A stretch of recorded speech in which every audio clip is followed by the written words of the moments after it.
Property का 80% आपके ही नाम पर रहेगा। ये सब कुछ मेरा तब तक नहीं होगा जब तक मनोरमा जी जिंदा है। माँ को मारने का प्लान बना रहा है।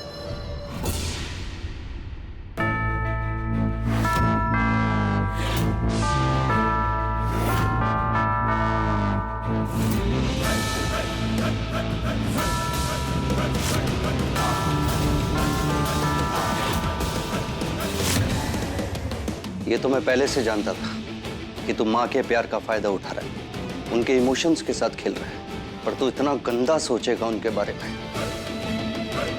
मैंने ये नहीं सोचा था। यार तूने सोच ही लिया है तो एक इंफॉर्मेशन दे देता हूँ तुझे। प्रॉपर्टी ट्रांसफर में एक क्लॉज है, भगवान ना करे माँ अगर इस दुनिया में ना रहे या उनकी डेथ अननेचुरल लगे, 1% शक हुआ ना, तो ये सारी प्रॉपर्टी ट्रस्ट को चली जाएगी। कुछ नहीं आएगा तेरे हाथ में, खाली।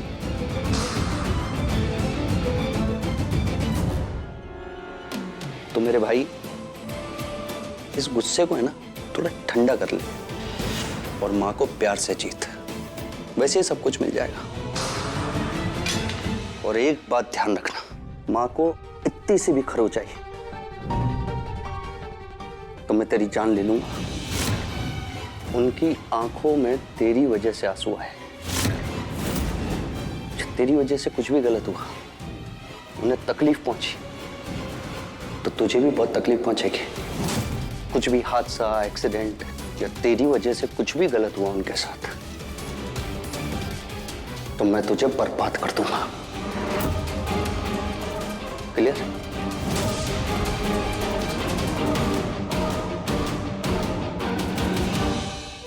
तू क्या मुझे बर्बाद करेगा? मैं खुद तेरी बर्बादी बनके तेरे घर में आया हूं, अभिमन्यु पांडे।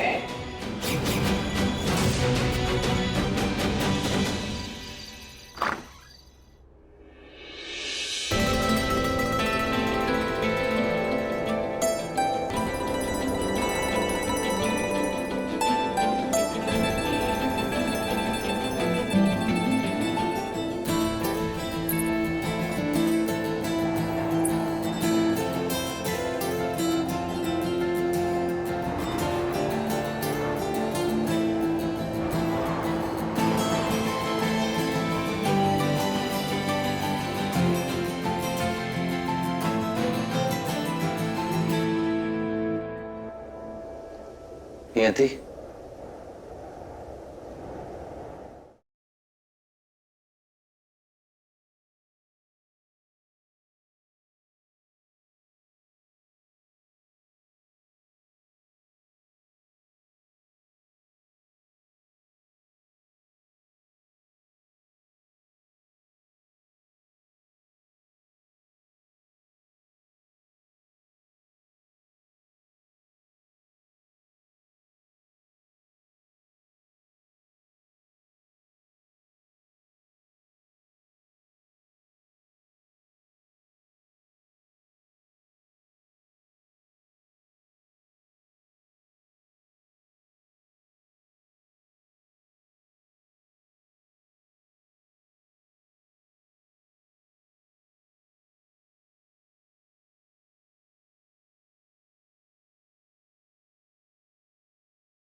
2 महीने बीत गए, तुम रोज यहाँ आके खड़ी हो जाती हो और तुमको समझ में काहे नहीं आता कि तुम्हारा एक गंदा और स्वार्थी सच जानने के बाद हम में से कोई तुम्हारी शकल तक नहीं देखना चाहता।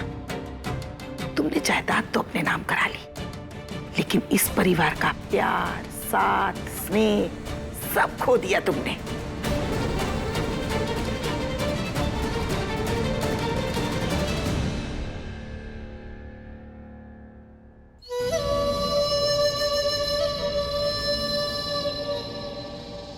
कल 30 लाख चाहिए। अपने आप दोगी या भीख मंगवाओगी? नहीं, अगर भीख मंगवाओगी तो प्रेफरेंस बता दो। हाथ जोड़ के मांगो, पैर पड़ के मांगो, या फिर मंदिर में मनोरमा जी की आरती गा के मांगो। कैसी बातें कर रहे हो? कितनी बार कहा है तुमसे, जो मेरा है वो सब कुछ तुम्हारा है। मैं आज ही दे दूंगी बेटा। लेकिन हमेशा मांगना तो आपसे ही पड़ता है। कोई बात नहीं।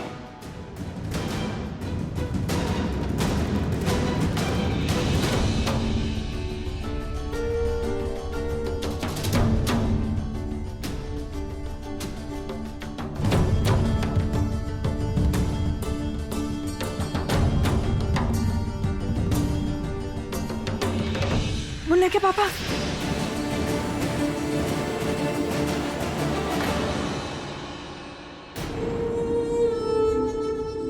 प्रसाद लीजिए।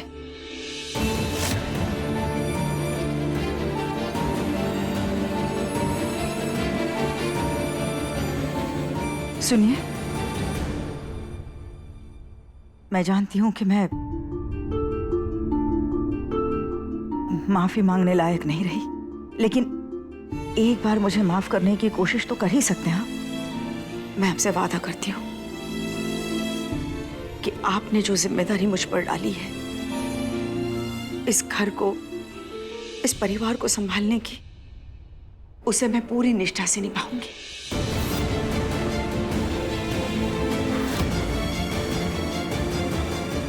नहीं मनोरमा, नहीं। तुम अपनी बातों से अभिमन्यु को बहला फुसला सकती हो, लेकिन गजेंद्र पांडे दोबारा वो गलती नहीं करेगा। जिस जायदाद पर तुमने और तुम्हारे बेटे ने अपना हक जताया हुआ है ना, वो मेरे खून पसीने की कमाई से बनी है, और उस पर सिर्फ मेरे बेटे अभिमन्यु का हक है, और ये हक मैं उसे वापस दिलवा कर रहूंगा। मनोरमा, तुम्हारा गुजारा इस घर में बस तब तक ही है जब तक अभिमन्यु के सामने तुम्हारी इस चालाकी, इस ढोंग के पीछे छुपा असली रूप नहीं आ जाता। एक बार अभिमन्यु ने तुमसे मुंह मोड़ लिया ना, तो मैं तुम दोनों मां बेटे को इस घर में तो क्या, पूरे यूपी में रहने तक नहीं दूंगा। गज्जू बेटा, नाश्ता लग गया है, जल्दी से आजा।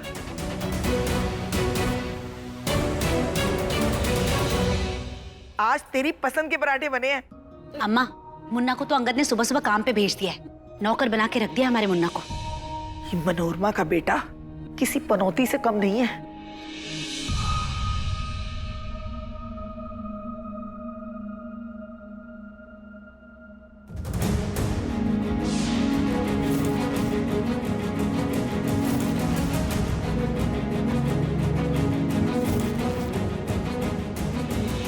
नियति, अरे क्या हुआ बेटा? संभालो उसे। जी नियति, बेटा बेटा क्या हुआ? संभालना, संभल के, संभल के। आराम से। देवी, तुम यहीं से बैठा, मैं डॉक्टर को बुलाता हूँ। बैठो बैठो।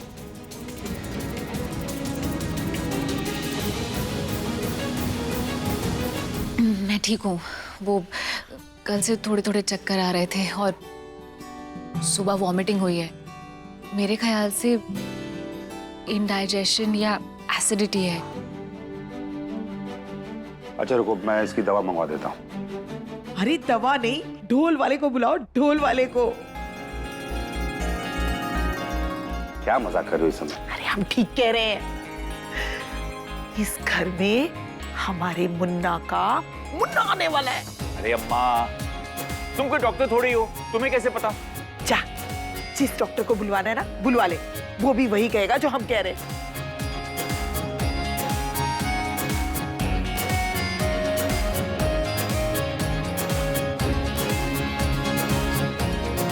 मेरा मुन्ना पापा बनने वाला है।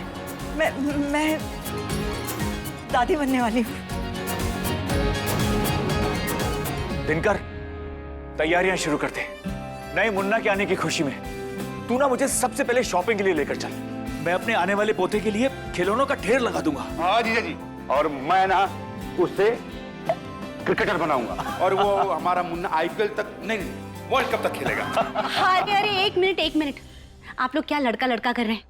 जीजा जी, जरूरी थोड़ी ना कि मुन्ना ही आए, मुन्नी भी तो आ सकती है। अरे भाई, तो हमने कब मना किया? भाई पोता हो या पोती, मुझे तो सिर्फ दादा बनने में इंटरेस्ट है।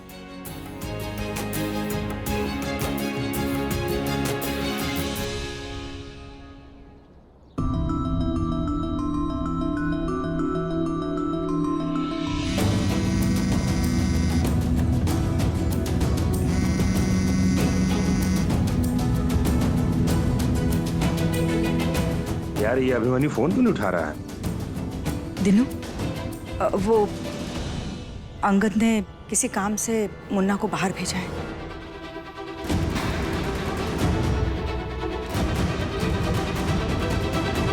तुम्हारे उस नाजायज बेटे ने इस घर के मालिक को नौकर बना दिया है, और वो बेचारा अभिमन्यु तुमसे किए वादे को निभाने के चक्कर में उसका सारा काम कर देता है, और तुम बस यूं खड़ी तमाशा। मिस्टर गज्जू पांडे, आप सब लोगों के लिए खुशखबरी है।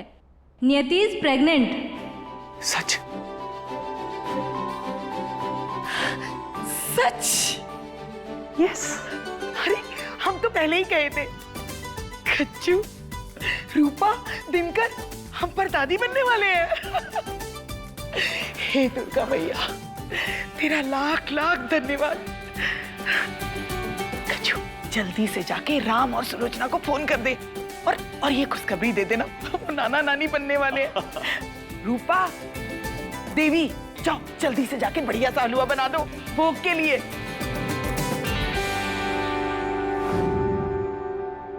नियति,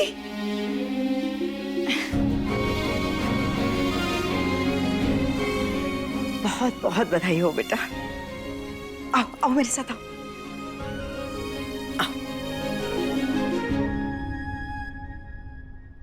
कहां लेकर जा रही हो मेरी बहू को? पापा, माँ किसी अच्छे काम के लिए ले जा रही होंगी। ये और कुछ अच्छा करे हो ही नहीं सकता। बेटा, मेरा दिल तुम्हारे और अभिमन्यु जितना बड़ा नहीं है। तुम दोनों भूल सकते हो इसकी घिनौनी हरकतों को, पर मैं नहीं। मैं इसे अपने परिवार की खुशियों के साथ फिर से खेलने नहीं दूंगा। पापा, आपका गुस्सा अपनी जगह सही है, लेकिन माँ ने वो सब इसलिए किया क्योंकि वो माँ है। आज मुझे पता चला कि मैं माँ बनने वाली हूँ, और पापा, मैं अभी से इस बच्चे के लिए इतना पोजेसिव फील कर रही हूँ। माँ ने जो भी अभिमन्यु के साथ किया वो गलत था, लेकिन पापा, माँ को पछतावा है, वो शर्मिंदा है उस बात के लिए। मुझे लगता है हमें माँ को एक और मौका देना चाहिए, क्योंकि पापा, माफी से ही हर घाव भरता है। चलिए माँ, आप कहाँ लेकर जा रही हैं मुझे?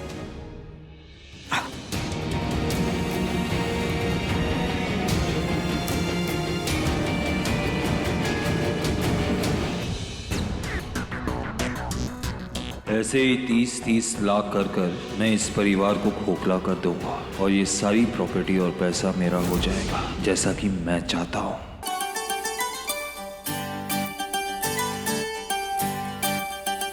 हे दुर्गा मैया, मेरी बहू मेरे वंश के दिए को आगे बढ़ाने जा रही है। आप अपनी कृपा बनाए रखिएगा।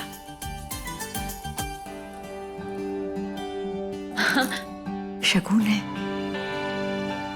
अब इस बच्चे की सारी जिम्मेदारी उसकी दादी पर है।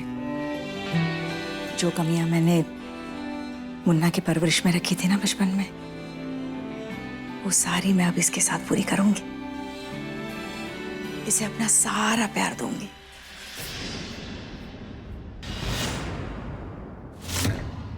इस बच्चे का पूरा परिवार अभी जिंदा है। इसे प्यार देने के लिए, इसकी देखरेख करने के लिए तुझे हमारे मुन्ना के बच्चे की परवरिश की फिक्र करने की कोई जरूरत नहीं है।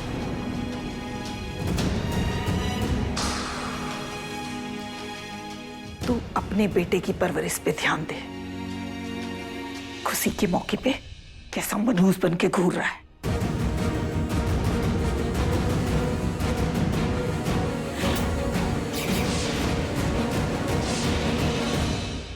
जितनी खुशी मनानी है मना लो, क्योंकि अब मैं बताऊंगा पांडे खानदान के चिराग को कि एक अनाथों जैसी जिंदगी जीना क्या होता है।